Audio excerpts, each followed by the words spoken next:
আমি হলাম শীতকাল লাভার। শীতকাল আমার কাছে খুবই ভালো লাগে, আর তার চেয়ে বেশি ভালো লাগে শীতকালে হরেক রকমের সবজি খেতে। আসসালামু আলাইকুম সবাইকে, কেমন আছেন সবাই? আজকে আমি আমার রান্নার একটি ভিডিও ব্লগ আপনাদের সাথে শেয়ার করতে চলে এসেছি।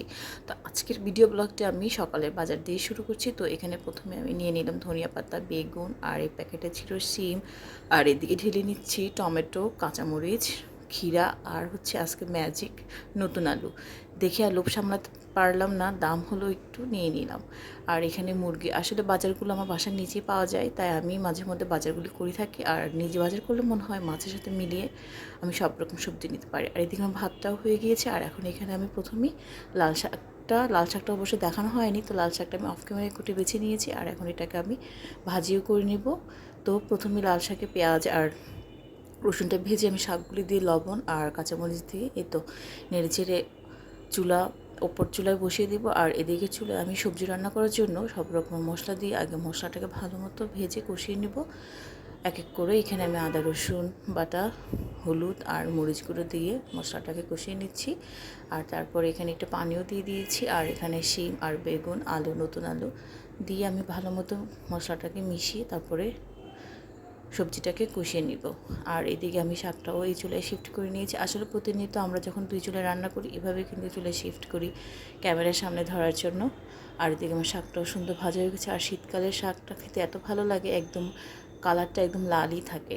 গরমকালে যেরকম লাল শাক দিলেই সবুজ হয়ে যায়, এটাতে কিন্তু ওরকম সবুজ হয় না। শীতকালটা আসলেই আমার কাছে মনে হয় খুবই ভালো। এখানে গরম লাগে না, রান্না করতে আমরা কমফোর্ট ফিল করি, আর অনেক রকম সবজিতে খাওয়াই যায়। আর এখানে মাছটাও আমার হয়ে গিয়েছে প্রায়। এখানে আমি অফ ক্যামেরায় একটু শোল মাছ ভেজে নিয়েছিলাম।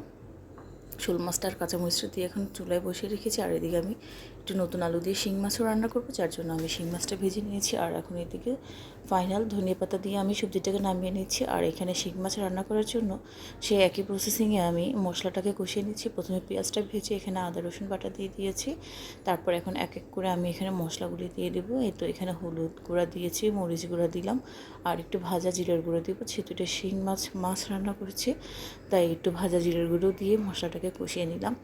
আর আমি নিজে একটু বাজারটা করতে পছন্দ করি, কারণ দেখা যায় ছেলেরা যখন বাজারে যায় তখন সবজি কী আনবে মাছের সাথে মিলিয়ে আনতে পারে না। যেহেতু আমরা রান্না করি, আমরা বুঝি কোন সবজির সাথে কোন মাছটা ভালো যায়।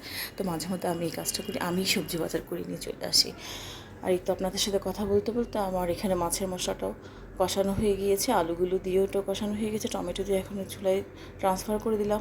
আর এদিকে কিন্তু আমি অপর পাশে যে মুরগি মাংস রান্না করার জন্য মশলাটাও কষিয়ে নিয়েছি। অনেকে ভাবতে পারে আপু এত রান্নাবান্না কেন কর? আসলে আমি তো জয়েন্ট ফ্যামিলি, তাই আমার একটু রান্নাবান্নাটা বেশি হয়। এক মানুষ বেশি খাবারের পছন্দের তালিকাও ভিন্ন রকম, তাই একটু আমার রান্নাটা একটু বেশিই হয়।